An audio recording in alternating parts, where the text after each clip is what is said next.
Ancient stones hold the unread thoughts of lost worlds. Their surfaces are carved with codes that have resisted understanding for centuries. A permanent library etched not in ink but in rock. From Egyptian hieroglyphs to Mayan glyphs, these inscriptions are a desperate attempt to speak across the ages. Yet this library is under siege.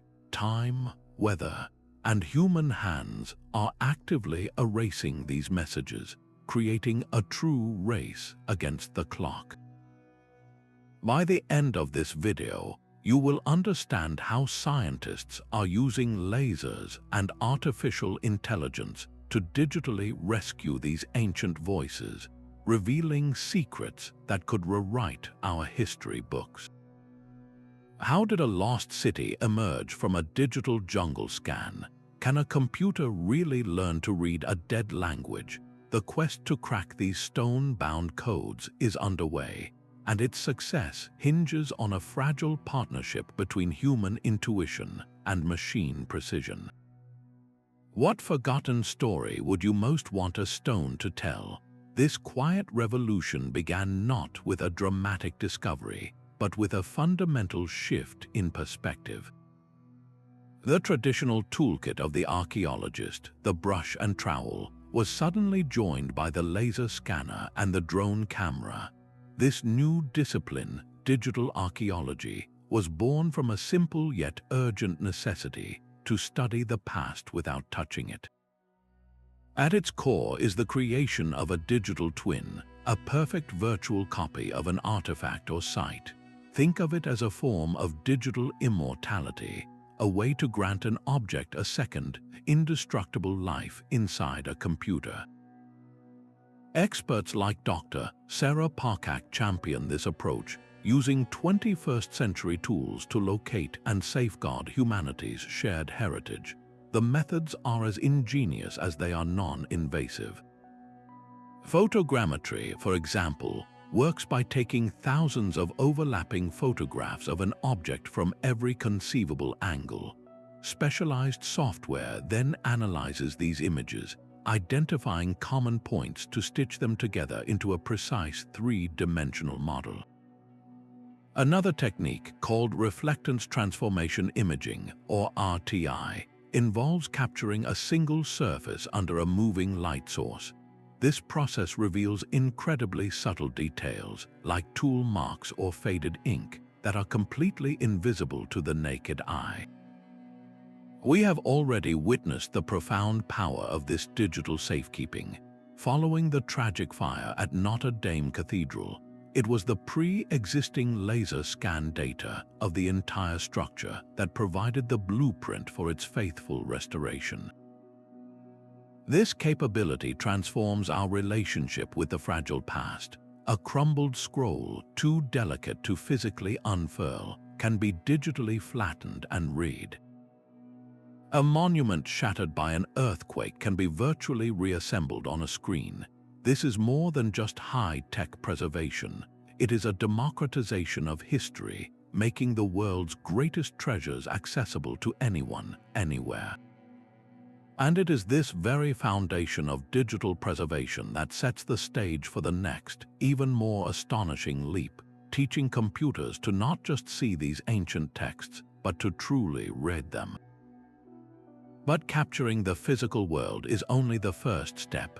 To truly unlock the stories these stones hold, we must move from simply seeing them to actually reading them. One technology stands out for mapping the unseen on a grand scale. A laser beam sweeps across a dense jungle canopy, and something miraculous happens. The light pulses penetrate the thick leaves, reaching the ground below and bouncing back to a sensor. This is LiDAR, or light detection and ranging. By measuring the precise time it takes for each laser pulse to return, it builds an exquisitely detailed topographic map of the Earth's surface, effectively digitally stripping away the vegetation. This single tool has utterly transformed landscape archaeology. Its most stunning achievements include revealing entire lost cities. In Mexico, LiDAR surveys uncovered the sprawling pre-Columbian settlement of Angamuco, a metropolis that once housed as many buildings as modern Manhattan, all hidden for centuries beneath the forest. On a smaller but no less precise scale sits terrestrial laser scanning. This method focuses on individual monuments, capturing the intricate carvings on a Mayan stone slab or stela, with an accuracy down to a fraction of a millimeter. This creates a perfect, permanent digital record. But why does such minute detail matter? It allows researchers to study things like wear patterns from countless touches, the specific marks left by ancient tools, and even inscriptions so faint they have been worn smooth to the human eye. For instance, high-resolution scans of the Rosetta Stone's surface revealed subtle variations in the depth of the carved Greek and Egyptian scripts. These tiny differences offer profound clues about the specific chisels used and the techniques of the artisans who wielded them. This is how a digital scan becomes a window into the human past. It is not just about the words carved, but about the hands that carved them, their skill, their daily routine, and the immense cultural importance of a message deemed worthy of stone. The data from these laser scans becomes a new kind of artifact in its own right, a virtual object that can be shared across the globe, analyzed by thousands of eyes, and endlessly reinterpreted. This flood of perfect digital copies sets the stage for the next, even more intelligent frontier, where computers do not just map the inscriptions, but begin to decipher their meaning. Here is where the human eye meets the limitless patience of the machine. Computational epigraphy is the art of teaching computers to read between the lines, transforming those perfect digital models into understood languages. This is not about replacing the scholar, but about giving them a superhuman assistant. At its core are machine learning algorithms trained on vast libraries of known inscriptions. They are not programmed with rules, but instead learn to recognize patterns, spotting recurring symbols and their probable contexts at a speed and scale impossible for any single person. A landmark success for this approach was with Linear B, the earliest known form of Greek. After the initial human breakthrough, computational analysis confirmed the decipherment and refined our understanding of its grammar, proving the power of this digital partnership. The real magic, however, happens when these trained algorithms turn their attention to scripts that still guard their secrets. By feeding a computer the known symbols from a deciphered script and their contexts, it can begin to propose meanings for the unknown characters in a related, undeciphered script, like the mysterious Linear A. These digital tools can also perform a kind of artistic detective work, analyzing the subtle nuances of a carving, the depth of a stroke, the curve of a line. This stylistic analysis can determine if multiple stone carvings were likely the work of a single artisan or a specific school of craftsmen, connecting artifacts across vast distances. Consider the enduring enigma of the Indus Valley script. Its symbols, found on thousands of small seals, have resisted understanding for millennia.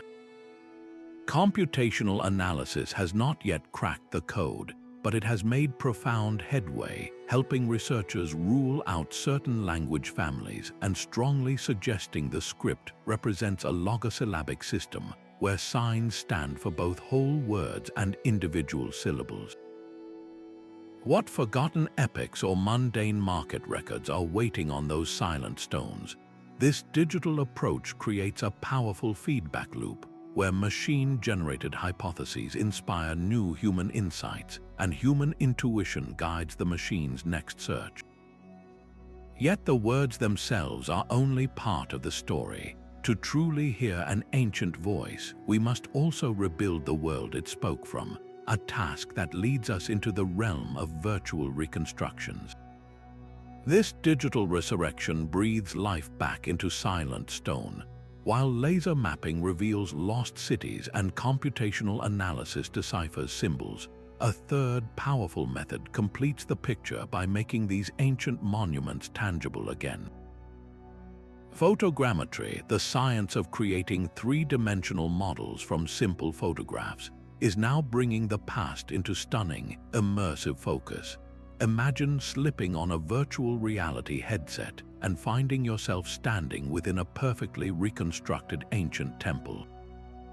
You can look up at towering columns and examine every carved hieroglyph in crisp detail, all from your own home. This is not science fiction. It is the direct result of this accessible and revolutionary technique. The process is elegantly straightforward. Researchers take hundreds, sometimes thousands, of overlapping digital photographs of an object from every conceivable angle. Specialized software then analyzes this photo collection, identifying common points to stitch the images together into a single, precise, and measurable three-dimensional model. This approach was used to create a breathtaking digital replica of the Lascaux cave in France.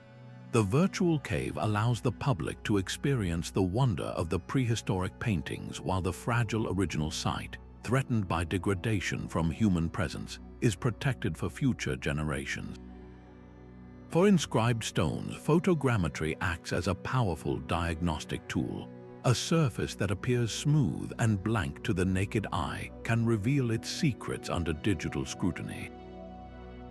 By manipulating the virtual lighting on the three-dimensional model, researchers can cast light from extreme angles, dramatically enhancing the contrast and making faded, eroded inscriptions legible once more. The famous Code of Hammurabi stele, for example, has been transformed into a detailed digital model. This allows scholars across the globe to study the ancient cuneiform laws etched into its surface without ever having to travel to the Louvre Museum in Paris. These models also enable a form of virtual restoration. Broken fragments can be digitally reassembled, and missing pieces can be intelligently filled in, allowing us to see the artifact as its creators intended. How might seeing a monumental inscription in its complete, intended form change our understanding of its message? It moves us beyond the pure text, allowing us to appreciate the aesthetic power and monumental intent of the ancient carvers. We begin to understand the artifact not just as a carrier of words, but as a powerful object designed to impress and endure. This growing library of digital twins paves the way for global collaborative platforms where these models are shared, studied, and interpreted by a worldwide community, ensuring that no ancient voice is ever completely lost. This global digital library is not built by machines alone, but by a vast network of human curiosity. A retired teacher in Lisbon traces a Mayan glyph on her tablet. A college student in Tokyo matches patterns on digital pottery shards between classes. They are part of a quiet army, citizen scientists who are now essential partners in archaeology. This is the power of crowdsourcing, a model that transforms the monumental task of decipherment into manageable pieces distributed across the globe. On platforms like MicroPasts, thousands of volunteers perform small but critical tasks, transcribing texts, classifying artifacts, and identifying symbols from digital images. This collective effort processes data at a scale that would overwhelm any single research team. One of the most celebrated successes comes from the ancient Egyptian city of Oxyrhynchus, where a massive collection of papyrus fragments had languished for decades. By inviting the public to help analyze scanned fragments online, researchers unlocked a treasure trove. Every day, people helped identify and transcribe pieces, leading to the rediscovery of lost poems by Sappho, forgotten gospels, and even private letters that offered a raw, intimate look into daily life 2,000 years ago. What drives someone to dedicate their free time to such a meticulous pursuit? It is more than a simple puzzle. It is the tangible thrill of being the first person in centuries to read a line of poetry, the profound connection to a single human voice from the distant past, and the powerful sense of contributing to a story much larger than oneself. This model of collective intelligence proves that the race to save the past is not a solitary academic endeavor, but a shared human mission. And as this river of data from both machines and volunteers continues to swell, the next critical step is to build the reservoirs that can contain it all through vast and intelligent digital archives. This digital library is a global network of knowledge, a place where every known inscription is catalogued and connected. Projects like the Digitally database are building this reality, aggregating hundreds of thousands of inscriptions into a single, searchable system. These are not simple digital filing cabinets. They are intelligent archives built on a foundation of standardized metadata, recording the precise location, material, language, and estimated date for every single artifact. This structured data unlocks a new kind of historical power. A scholar can now perform a search that was once unimaginable. They can ask the database to find every inscription from the Roman Empire that mentions a specific trade good, like olive oil or Egyptian papyrus, and instantly generate a map showing its distribution across thousands of miles and years. This transforms a scattered collection of stones into a coherent economic narrative. Another powerful example is the digital archive of Hittite texts, which brings together transliterations, translations, and high-resolution images of fragile cuneiform tablets. These centralized resources are the essential fuel for the next generation of artificial intelligence. They provide the massive, clean, and well-organized datasets that machine learning algorithms need to train on to learn the intricate patterns of a dead language. How does this change the very nature of historical inquiry? It enables a fundamental shift from studying a single tree to comprehending the entire forest. We are no longer limited to isolated case studies. We can now perform broad, comparative analyses that reveal large-scale cultural and economic trends, tracing the flow of ideas and goods across continents and centuries. The creation of these universal libraries is a monumental act of international cooperation, a testament to a shared commitment to preserving our collective past. This collaborative spirit forms the very backbone of the entire digital race against time. A virtual workshop materializes on a screen, connecting experts across 12 time zones. An epigrapher in Tokyo highlights a curious glyph on a digital rongo-rongo tablet, while a linguist in Sao Paulo proposes a phonetic value, and a computer scientist in Berlin runs a pattern-matching algorithm against the new suggestion. This is the new reality of decipherment, a global, interdisciplinary conversation happening in real time. The lone scholar in a dusty archive has been joined by a worldwide network, all working on the same perfect digital artifact simultaneously. International consortia, like the one dedicated to cracking the Proto-Elamite script, intentionally blend fields that rarely spoke before. Archaeologists provide cultural context, cryptographers analyze structural patterns, and materials scientists study the stone itself to understand the tools that made the marks. This fusion of perspectives breaks down the walls between academic disciplines, creating a powerful intellectual commons where a single insight can ignite a dozen new lines of inquiry. The practical tools enabling this are cloud-based workspaces and real-time annotation software, allowing a specialist in Anatolian languages to examine a high-resolution scan of a Hittite seal with the same clarity as if it were on their own desk. But this new model of open collaboration is not without its own complex challenges. Questions of data ownership arise when a digital scan of a national treasure is shared globally. How do we properly attribute credit in a project with 50 contributors from 15 institutions? And how do we ensure that researchers in countries with less funding have equitable access to these expensive digital tools and the training to use them?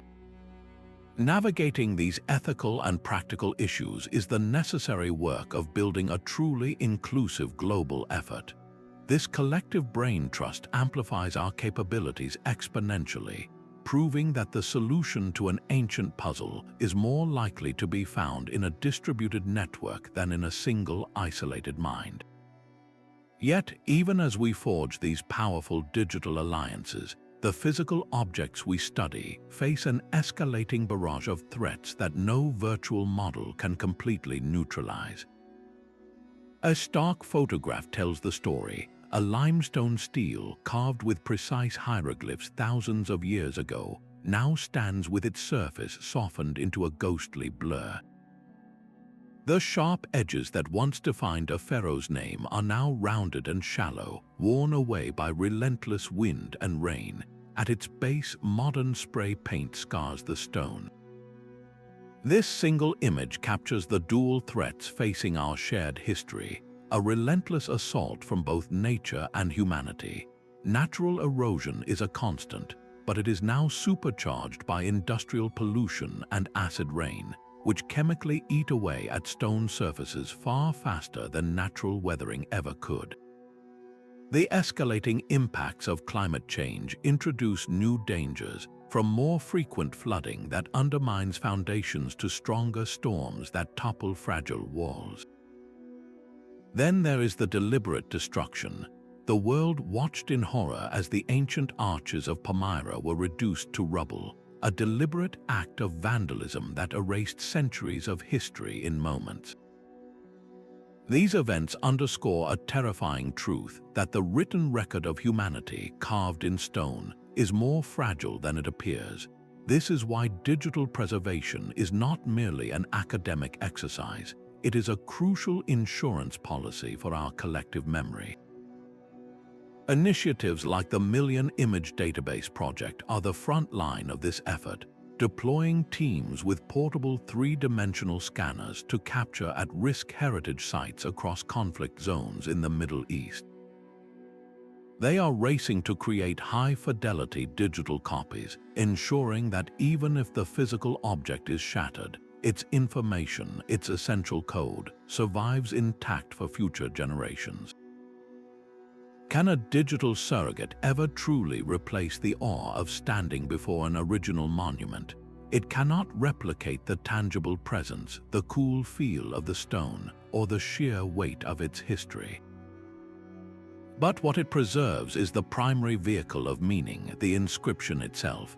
It saves the words. This urgent mission to capture what remains before it vanishes forever is the driving force behind a new field, rapid response digital archaeology, pushing technology to be faster, more portable, and more resilient than ever before. The scanner's hum is a quiet act of defiance against the sound of distant gunfire. This is crisis archaeology in action, a high-stakes digital salvage operation where teams equipped with backpack-mounted laser scanners and drones deploy directly into war zones and disaster areas. Their mission is starkly simple: to capture a perfect digital record of a heritage site before it is lost to looting, shelling, or the slow creep of neglect. Organizations like the Smithsonian Cultural Rescue Initiative have refined this into a rapid response protocol, relying on lightweight, portable gear designed for extreme conditions. A drone can lift off and within minutes capture hundreds of aerial images of a temple complex, stitching them into a detailed three-dimensional map from the safety of the sky. On the ground, a team member can use a handheld scanner to document a fragile artifact in mere minutes, preserving its every contour before it must be hidden or moved. We witnessed this desperate courage in Timbuktu, where local volunteers risked everything to smuggle thousands of ancient manuscripts out of the city, saving them from destruction. Later, many of those same texts were digitally scanned page by page, ensuring their contents would survive even if the physical copies were lost. This process is a form of digital triage, prioritizing the most vulnerable sites in a race against the clock. The data captured becomes more than a record, it is a blueprint for the future. The meticulous scans of the Al-Nuri Mosque in Mosul, taken before its destruction, are now guiding engineers and artisans as they meticulously rebuild the iconic structure, stone by stone. But what does this frantic digital documentation mean for the people who live among these monuments? For communities shattered by conflict, seeing their history preserved, even as pixels, provides a powerful anchor to their identity. It is a seed of hope, a tangible link to a past that assures them of a future. This work transforms archaeologists into digital stewards, bearing a profound responsibility for the memories of all humanity. And as we rescue these ancient codes from oblivion, we sometimes discover that the stones themselves have been quietly holding new languages for us to learn. A researcher working on a digital model of a familiar Egyptian obelisk makes a startling find, a faint cartouche of a forgotten pharaoh, invisible to every previous survey. This is the power of serendipity in the digital age, where new tools reveal secrets hidden for centuries in plain sight. One of the most powerful of these tools is multispectral imaging, a technique that captures light far beyond what our eyes can see. By scanning an object with infrared or ultraviolet light, scientists can detect the ghostly residue of pigments that have long since faded, revealing that a stark stone monument was once a vibrant, painted structure. They can also see subtle differences in the stone's mineral composition, exposing areas that were recarved or altered in antiquity, hinting at changing political loyalties or religious beliefs. The Parthenon marbles have yielded such secrets. High-resolution scans of their surface revealed the specific tool marks left by the ancient sculptors, providing a clear window into the sophisticated techniques used to bring marble to life. Across the world, in the vast desert landscape of Saudi Arabia's Al-Ula region, another form of digital analysis is making discoveries. Researchers used algorithmic pattern recognition to analyze the density and style of thousands of rock carvings. The algorithm identified clusters of similar artistic styles that were not obvious to human surveyors, leading directly to the discovery of entirely new, previously unknown archaeological sites. Sometimes the most profound revelation is not in a single symbol, but in the invisible connections between thousands of them. Network analysis, which maps the relationships between data points, can be applied to the distribution of inscriptions. By plotting the find spots of specific types of texts, a map of ancient trade routes can emerge, showing the flow of goods and ideas, or the sudden appearance of a ruler's name on monuments across a wide area can reveal the shifting borders of political influence and forgotten alliances. What other long-lost king or vanished trade network is waiting just beneath the surface of a well-studied stone? These unexpected digital gifts force us to admit that our history books are provisional, constantly being edited by the silent testimony of the stones themselves. Yet for all its promise, this digital frontier is not a perfect solution, and it introduces a new set of complex challenges we must now face. A machine can process patterns, but can it feel the weight of a king's grief? This is the critical frontier where digital decipherment meets its limits. An artificial intelligence trained on a dataset of Mayan inscriptions might confidently translate a glyph for conquest. Yet it could completely miss the subtle poetic metaphor that compares the victory to a seasonal storm, a nuance deeply rooted in that culture's relationship with nature. The output of these powerful tools is only as reliable as the data we feed them. A low-resolution scan or a photograph with poor lighting will create a flawed digital twin, and any analysis built upon that shaky foundation will inevitably be compromised. Think of it as a whisper down a long hallway. the message becomes distorted with each step away from the original source. These systems can also silently inherit our own historical blind spots. The training data for an algorithm often comes from decades, sometimes centuries, of scholarly work. If that existing scholarship is tinged with colonialist perspectives that dismissed a civilization as primitive, the algorithm may learn to overlook evidence of sophisticated engineering or complex philosophy, simply reinforcing an old, flawed narrative. There is another, more subtle danger known as digital ossification. The first high-resolution scan of an important monument becomes the definitive version used by researchers worldwide. But what if that initial model was created with technology that is now 10 years out of date? The incentive to rescan and reanalyze fades, and we risk locking our understanding into an inferior digital snapshot, forever missing the finer details that newer technology could reveal. Perhaps the most profound limitation lies in the realm of human experience. A computer can parse grammar and vocabulary, but can it comprehend the cultural context of a ritual, the sacred symbolism behind a specific animal carving, or the rhythmic meter of an epic poem designed to be sung aloud? The raw emotion etched into stone, the profound sorrow of a funerary inscription for a lost child, or the boastful pride in a monument celebrating a military triumph. These layers of meaning are interpreted through a lens of shared human experience that machines do not possess. The subjective insight of a seasoned epigrapher, their intuition honed by a lifetime of study, remains an irreplaceable component of the decipherment process. Acknowledging these pitfalls is not a rejection of technology, but a necessary step for wielding it wisely. It ensures that these digital tools act as powerful lenses to magnify human understanding, not as automated oracles that replace critical thought. This careful balance between silicon and soul leads us directly to the complex ethical questions surrounding who controls these digital copies of our shared past. A lucrative virtual reality experience now allows users to don a headset and walk among digitally recreated sacred petroglyphs.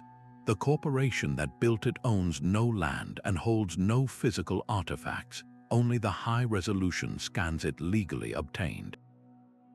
Yet for the indigenous community whose ancestors carved those symbols, the experience feels like a profound violation, a sacred landscape transformed into entertainment without their consent or benefit. This scenario is not science fiction, it is the central ethical dilemma of the digital age. When a cultural artifact is scanned, who truly owns the resulting data? Is it the museum that possesses the physical stone, the university that funded the scanning team, or the descendant community for whom these markings are a living, spiritual heritage? The legal frameworks are murky, often favoring the institution that holds the physical object, while ignoring the cultural and intellectual property rights of the people to whom the object matters most. This is the critical distinction between mere data and sacred knowledge. An open-access database might freely publish high-resolution models of ancestral burial markers, treating them as simple historical artifacts.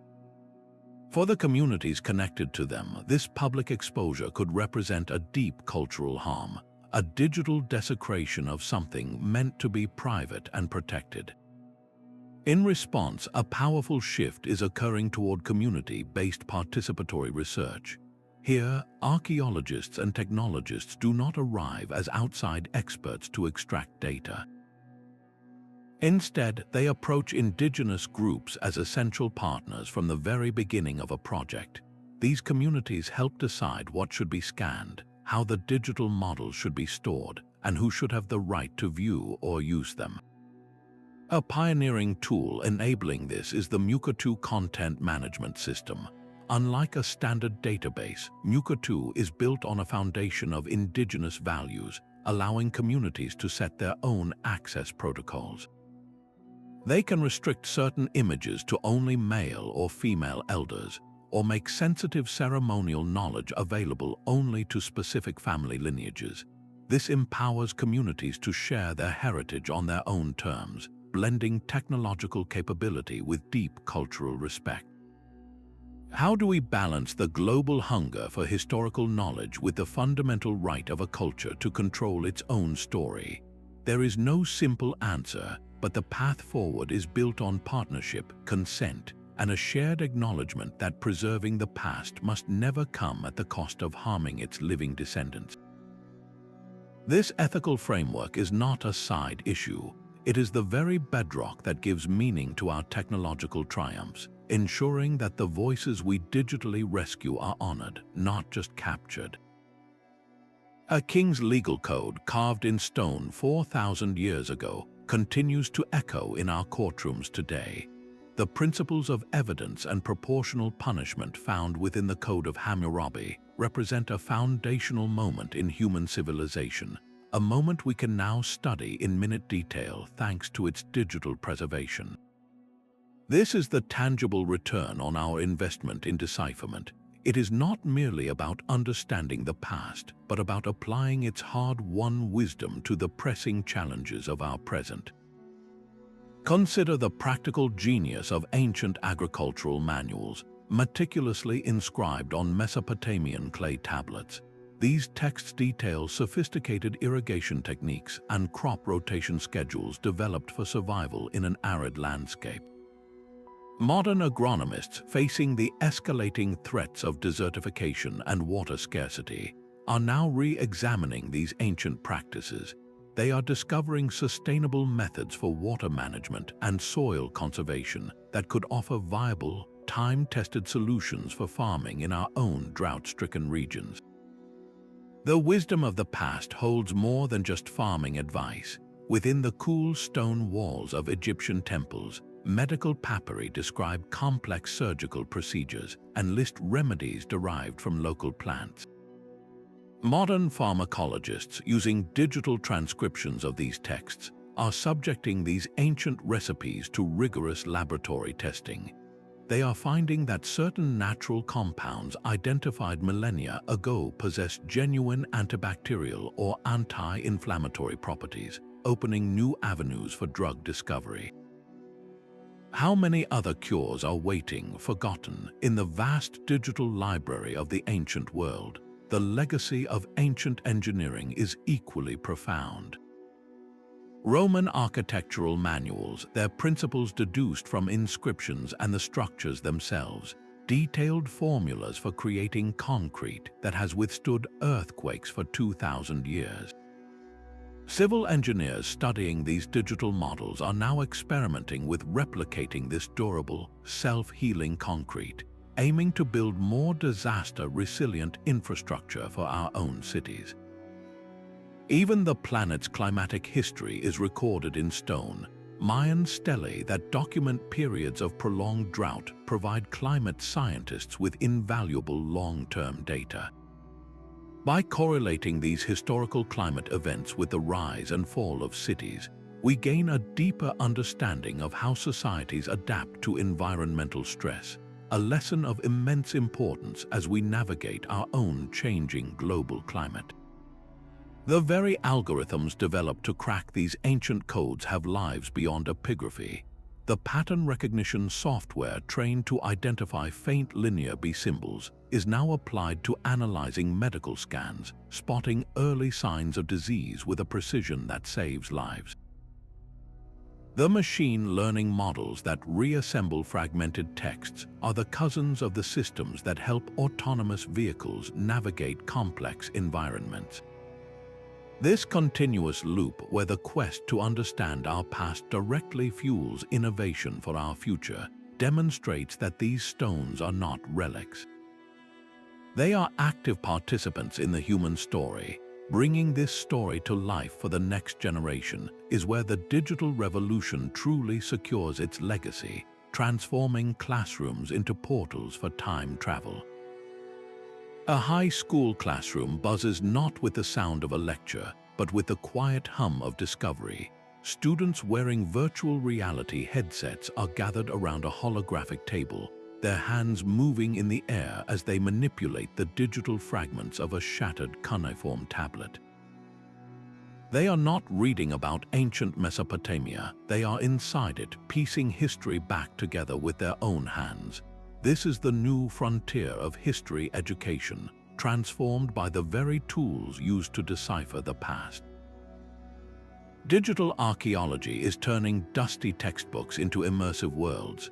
Online platforms transport students directly into the burial chamber of the Great Pyramid, where they can float before the walls and examine the intricate hieroglyphs up close, reading the spells meant to guide a pharaoh to the afterlife.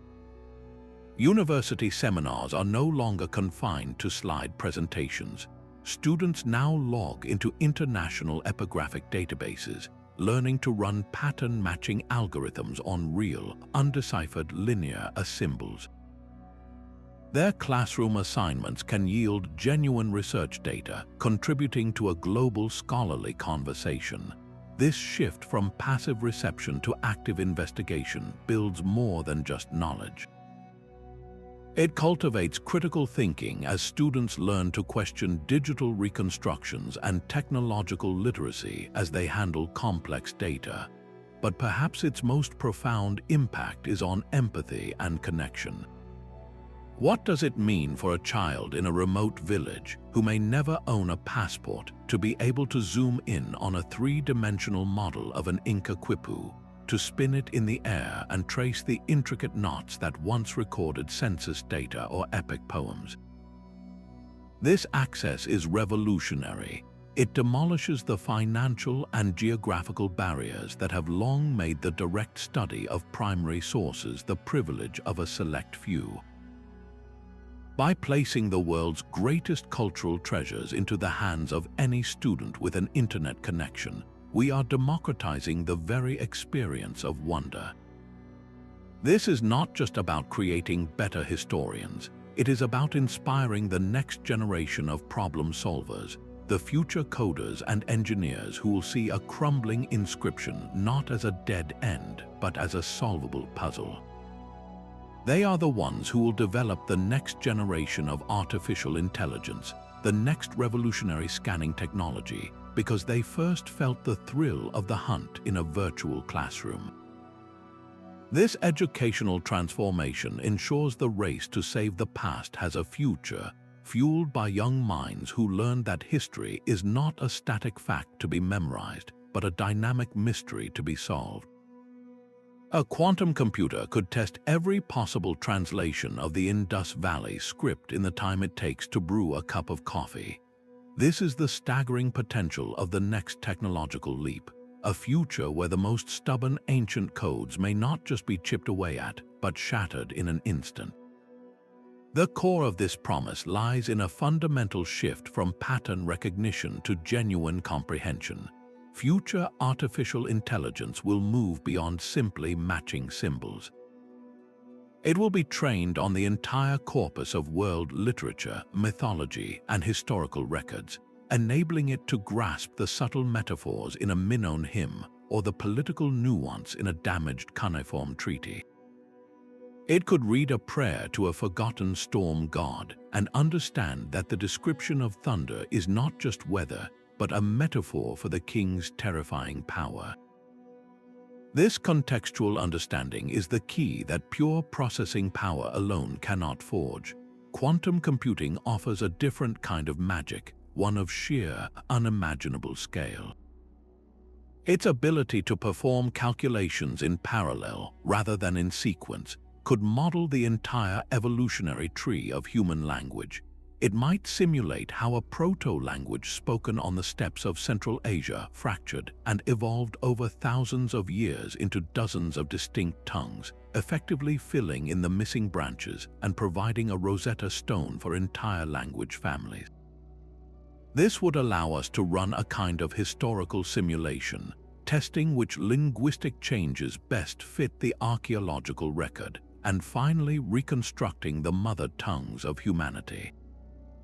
What stories were told around the first campfires? We might one day have the vocabulary to understand them. the tools for discovery are also leaping in scale, from the handheld scanner to the orbital satellite.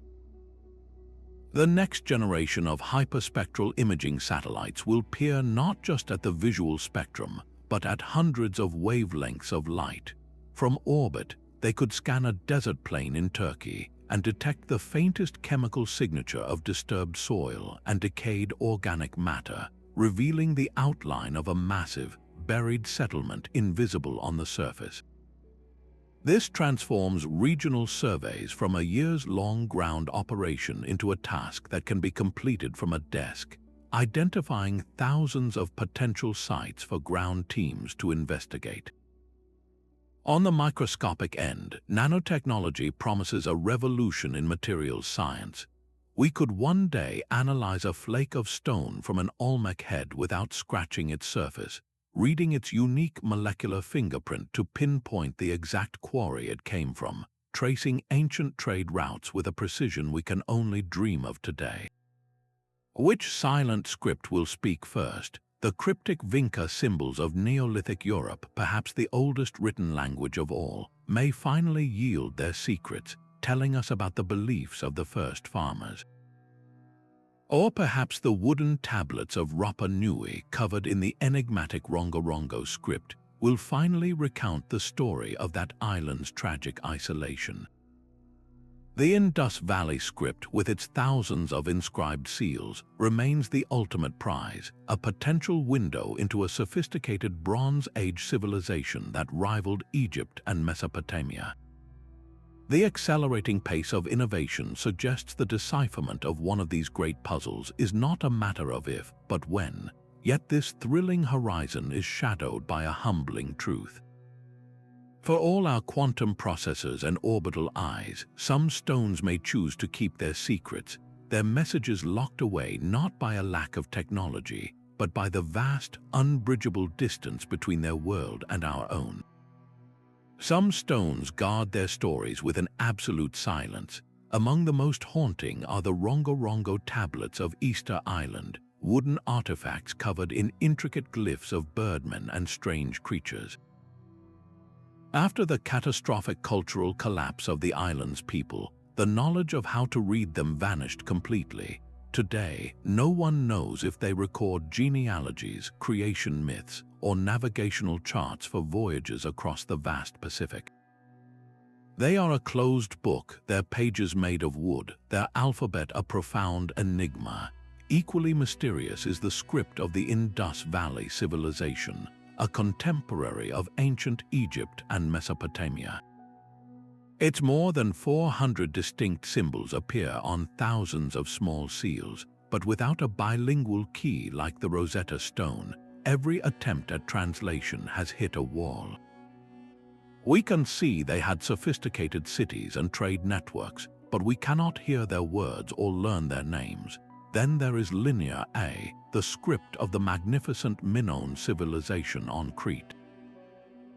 We deciphered its successor, Linear B, which recorded administrative lists in an early form of Greek. But Linear A itself, the language of the people who built the labyrinthine palace of Knossos, guards the secrets of Europe's first advanced culture. Add to this the Proto-Elamite script from ancient Iran, and the picture becomes clear. These are not minor puzzles but massive vaults of lost human experience. Why do they resist us so stubbornly? The answer may lie in their isolation. They could represent entire language families that have no living descendants, leaving no linguistic relatives for us to compare them against. Their internal logic, their very grammar, might be structured in a way that is completely foreign to any language we understand. This is where digital tools are becoming indispensable. By analyzing these scripts at a massive scale, computers can map the frequency of every symbol and identify positional patterns, revealing which glyphs often start a line and which tend to end one. This statistical scaffolding gives us the first solid footing in a century of guesswork. What is lost with each undeciphered script? It is not just a king's name or a date. It is the entirety of a worldview, we are missing entire libraries of literature, the specifics of unique spiritual beliefs, the details of scientific observation, and the intimate voices of people who loved, governed, and wondered about their world. The persistence of these empty plinths and silent tablets is a humbling reminder of the vast gaps in our collective memory. And in chasing these ultimate codes, we are often drawn back to the deepest question of all. Where and why did humanity first feel the irresistible urge to make a mark that could speak across time? The first marks made with intent to speak across time were not grand proclamations but receipts. 5,000 years ago, in the Fertile Crescent between the Tigris and Euphrates rivers, a Sumerian accountant pressed a reed stylus into a soft clay tablet. The impression it left was a simple wedge, a cuneiform mark that could signify a number of bushels of barley or a count of sheep. This was the moment writing was born, not from poetry or prayer, but from pure, practical necessity. The very first scripts were visual ledgers, a system for tracking debt, ownership, and trade that grew so complex it demanded a technology beyond human memory alone. Digital analysis of these early proto-cuneiform tablets has revealed they were far more than simple lists. They formed a sophisticated administrative network capable of tracking interest payments and complex distributions of goods, the foundational code for an entire economy etched into damp clay. This cognitive revolution, the act of externalizing thought into a permanent, shareable form, fundamentally changed humanity. It allowed communication to leap across the barriers of time and space, creating a bridge we are still crossing today. And this was not a singular event. Independently, in the Nile Valley, Egyptian scribes were carving the first hieroglyphs. In the Yellow River Valley, Chinese diviners were inscribing oracle bones with the earliest logographs. In the jungles of Mesoamerica, the Olmec and then the Zapotec peoples were developing their own symbolic scripts. This parallel invention in distant, unconnected cradles of civilization points to a universal human urge, a deep-seated need to record, to report, and to be remembered. What does this tell us about our own minds? The drive to leave a mark, to send a message into the future, seems to be woven into our very nature. By scanning these earliest tablets with high-resolution digital cameras, researchers can now trace the subtle evolution of a symbol with incredible precision. They can watch as a stylized drawing of an ox's head slowly transforms over generations of scribes into an abstract sign that could represent the animal itself, the concept of wealth, or even a syllable in a spoken word.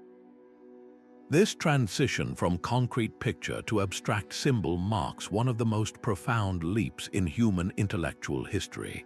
It was the moment we learned to think not just in things, but in sounds and ideas.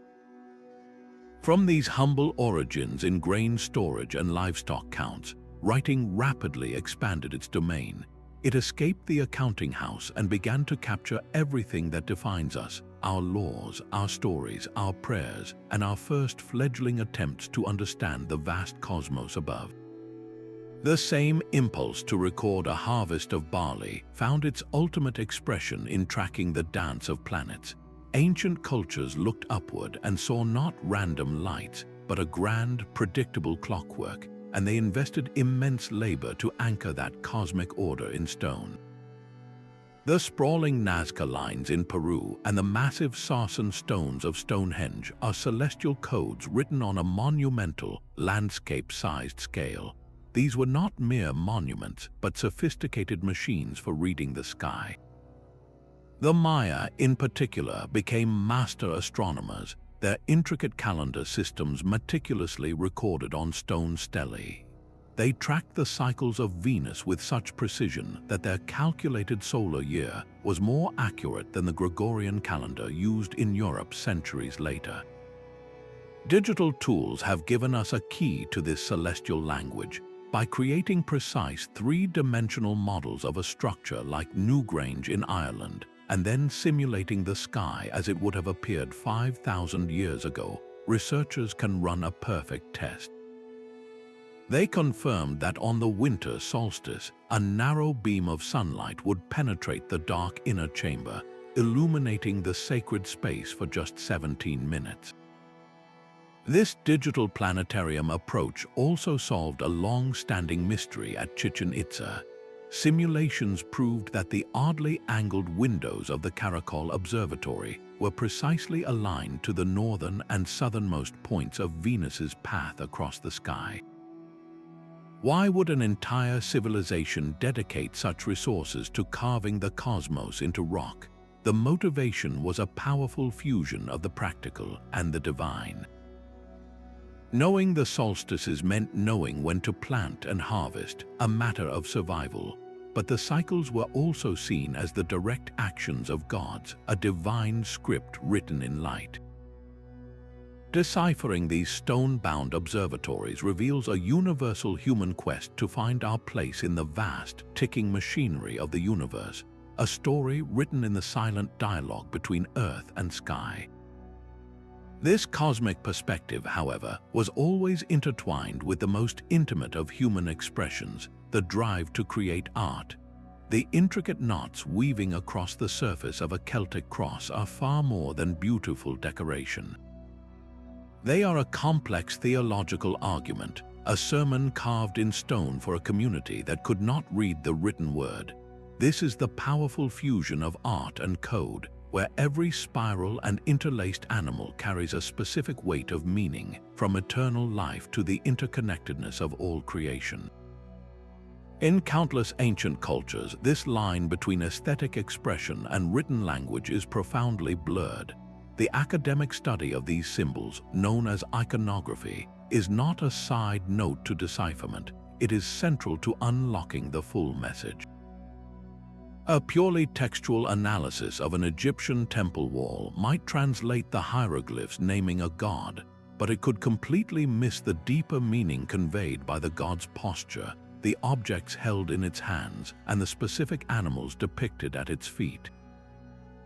The Ankh, for instance, was not just a word for life, it was a visual embodiment of the concept, often shown being offered by a deity to a pharaoh's lips, symbolizing the gift of breath and eternal existence. Similarly, the Ouroboros, the serpent eating its own tail, was a potent symbol of cyclical time and the unity of all things, a philosophical idea expressed in a single, elegant image. How do we begin to decode a symbol that has no surviving dictionary or explanation? The process is a meticulous form of detective work. Researchers rely on three key strands of evidence. The first is context. Where does the symbol appear? Is it on a public monument, a sacred object, or a piece of personal jewelry?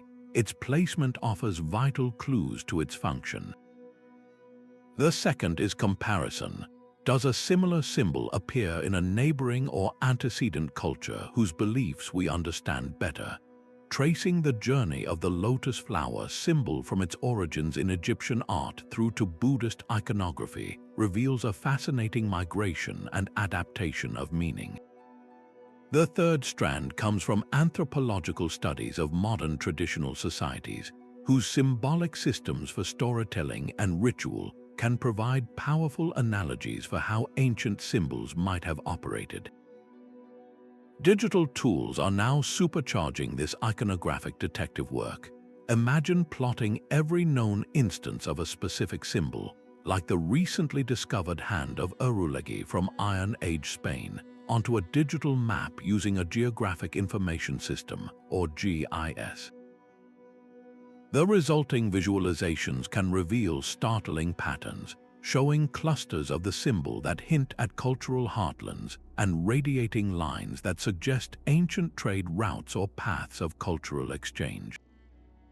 Furthermore, machine learning algorithms can be trained to recognize and classify artistic styles with superhuman consistency. By analyzing thousands of digital images of carved reliefs, an algorithm can learn to distinguish the subtle chisel work of a specific workshop or the characteristic way a culture depicted human figures, helping to attribute anonymous works to a particular time, place, or even a master artisan. This allows us to see the evolution of a symbol's form and its associated meanings as it travels across generations. Unlocking this visual vocabulary transforms a silent image into a rich narrative.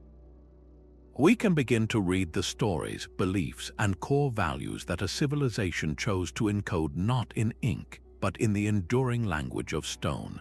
And sometimes the most urgent messages were never meant for human eyes at all. These sacred texts were a direct line to the divine. In the silent depths of a pharaoh's tomb, the pyramid texts were not meant for mortal eyes, but were spells carved into the very stone to protect and propel the king's spirit through the treacherous journey of the afterlife. This was practical magic etched in granite. At the other end of the spectrum, a humble farmer might scratch a plea to a local god onto a piece of broken pottery, a personal prayer for a healthy harvest or a sick child's recovery. These inscriptions reveal a society's entire spiritual hierarchy, from the state-sanctioned rituals of the elite to the intimate, desperate faith of the common person. To truly understand them, we need more than a dictionary. We must grasp the rituals they accompanied, the theology they expressed, and the profound devotion that compelled someone to carve their hopes into something as permanent as stone. Digital archives are now making this deep comparative study possible. Projects like the Thesaurus Indogermanischer Text und Sprachmaterialien, or TITUS, gather religious texts from across cultures, from Vedic hymns in India to Old Norse myths in Scandinavia.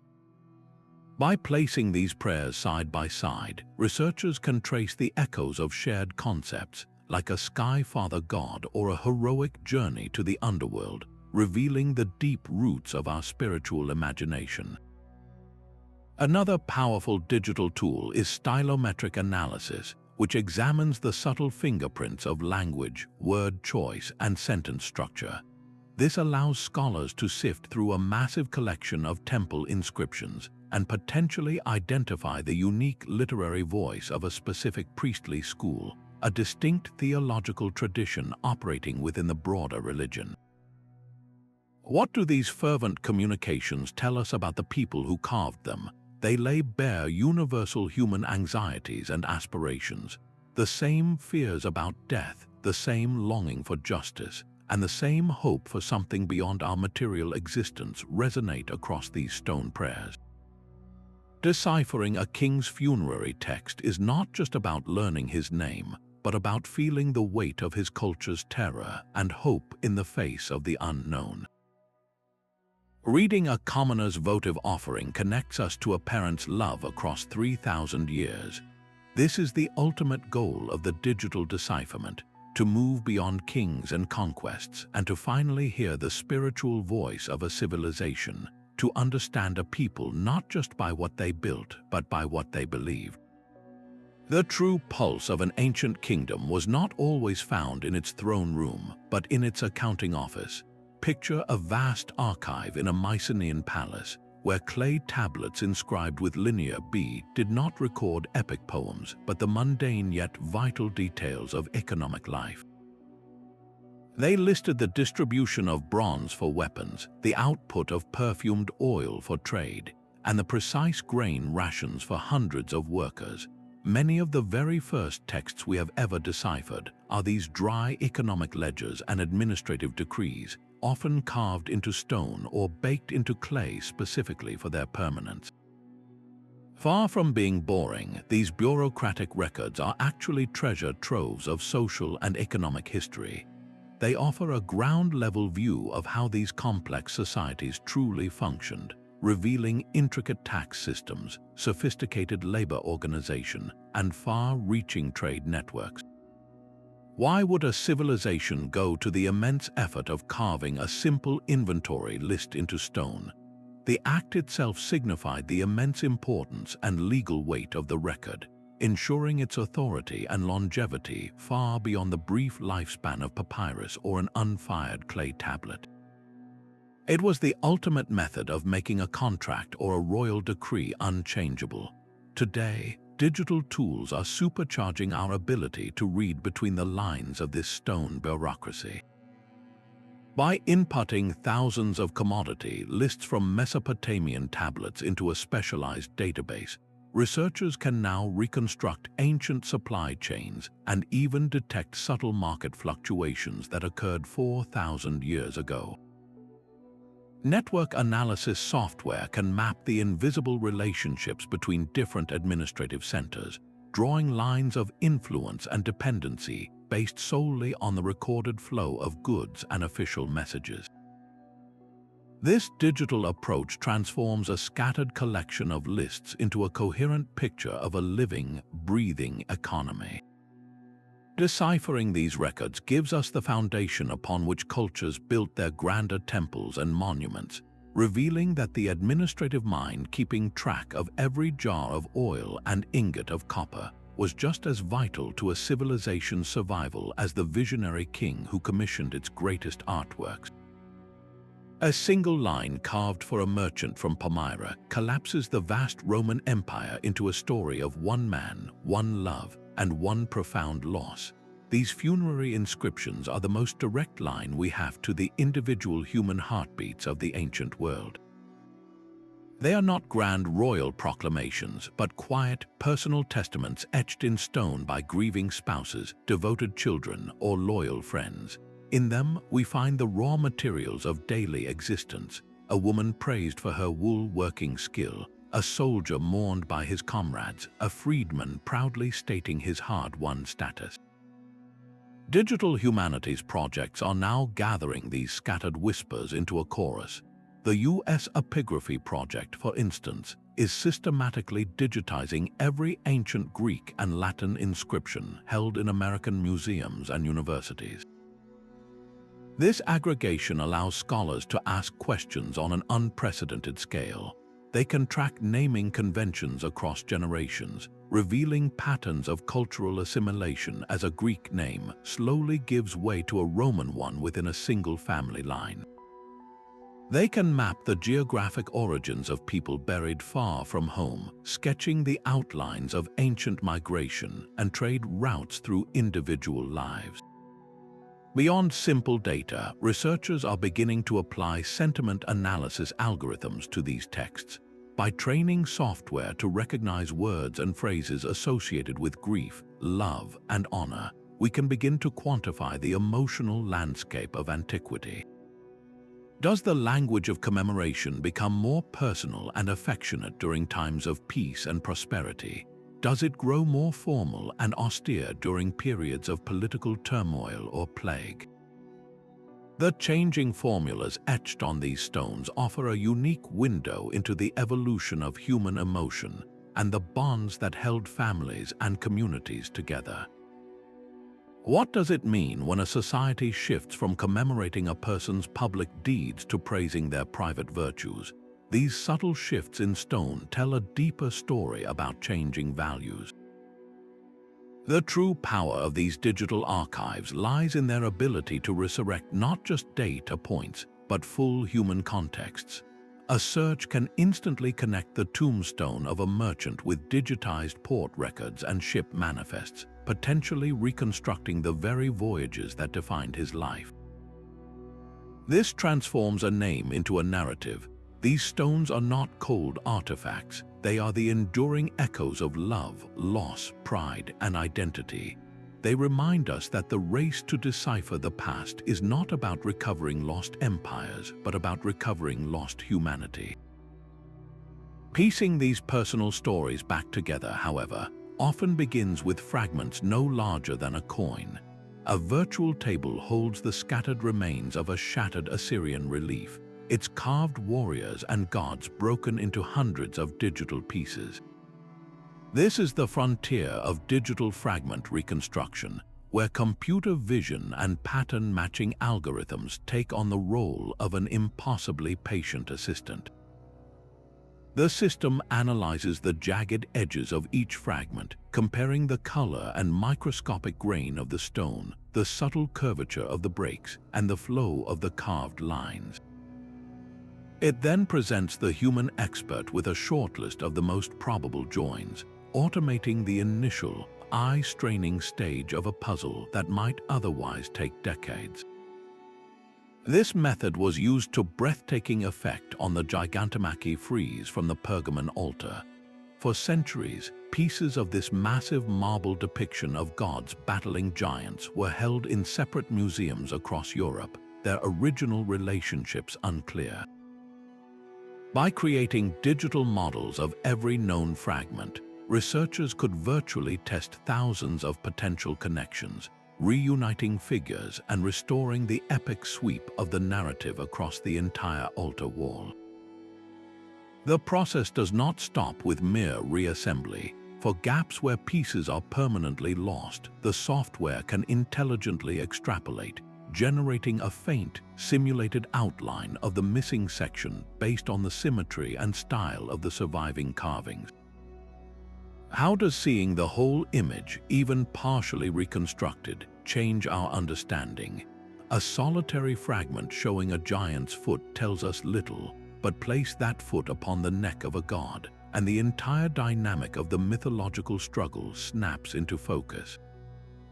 We regain the narrative flow, the compositional balance, and the intended emotional impact that the original artists worked so hard to achieve. This digital jigsaw solving is now revolutionizing museum conservation and exhibition planning, enabling curators to virtually reunite masterpieces that the modern world of borders and collections has kept apart for centuries. This powerful act of digital synthesis, of rebuilding the whole from a multitude of broken parts, represents the ultimate integration of all these tools into a single, coherent vision of the past. This digital synthesis weaves every thread into a single, living tapestry. Imagine a dashboard where a LiDAR map of a canyon is overlaid with three-dimensional models of its carved facades, each doorway linked to a database of translated inscriptions and environmental records of ancient rainfall patterns. The true endgame of this digital race is not the collection of points, but the weaving of them into a rich, multi-layered story. It is the act of correlation, of forcing the textual evidence to speak with the artistic, the architectural, and the environmental until they form a single, coherent voice. Take the rose-red city of Petra. We can now overlay the stone-carved inscriptions praising the water god with sophisticated hydrological models of the surrounding desert. This synthesis reveals the Nabateans' true genius, not just in carving temples from cliffs, but in creating a complex network of channels and cisterns that captured every precious drop of seasonal rain, explaining how a thriving metropolis could exist in such an arid landscape. These unified narratives then find their public voice through digital storytelling platforms. An interactive documentary might let you navigate a virtual Petra, where clicking on a water channel triggers a pop-up showing the translated inscription that governed its use and a simulation of its water flow during a storm. An educational game could cast you as a merchant arriving in the city, forcing you to use translated market records and carved public notices to successfully barter for goods and navigate the bustling streets. How does this integrated view shatter our old, narrow lenses? It makes it impossible to see history as just a list of kings and battles. Instead, we are forced to see the profound connections, where a shift in climate recorded in tree rings correlates with a new prayer for rain carved into a temple wall, and that prayer's artistic symbolism is echoed in the design of a new water reservoir. This is the final transformation, the alchemy that turns terabytes of raw data into genuine wisdom, a deep and empathetic understanding of a people in their complete world. The race to decipher stone is our species' grand conversation across the millennia. This entire journey, from laser-scanned jungles to artificial intelligence translators, from global citizen science projects to complex ethical debates, reveals a fundamental truth. We are not simply recovering lost data, We are engaging in an active, dynamic dialogue with our ancestors. Digital tools act as powerful amplifiers, extending our senses to see invisible traces and our intellect to recognize patterns at an impossible scale. Yet the heart of the endeavor remains profoundly human, driven by an insatiable curiosity about where we came from and who we are. Every symbol decoded, every fragment digitally reassembled, is more than a scholarly victory, it is a reconnection. It adds another vital piece to the immense, interconnected puzzle of our shared history, restoring voices that time had nearly erased. As these technologies evolve at a breathtaking pace, the potential discoveries are staggering. What lost epic poem waits silently on a shattered tablet? What forgotten medical insight or astronomical observation is encoded in a temple's frieze? The next great breakthrough could be a philosophical text that challenges our modern assumptions, or a simple merchant's letter that captures a universal moment of human joy. The responsibility now rests with us to continue this vital work with a spirit of open collaboration and a deep, unwavering respect for the living cultures connected to these artifacts. We must listen with more than just our ears. We must listen with our empathy and our intellect. The stones have begun to speak again, their messages pulled back from the brink of silence. Our task is to ensure those voices are heard, their stories learned, and their wisdom preserved for all the generations yet to come. Which silent script do you hope will speak next? Share your thoughts on the next great code to be cracked, and subscribe to join us as this incredible journey of discovery continues.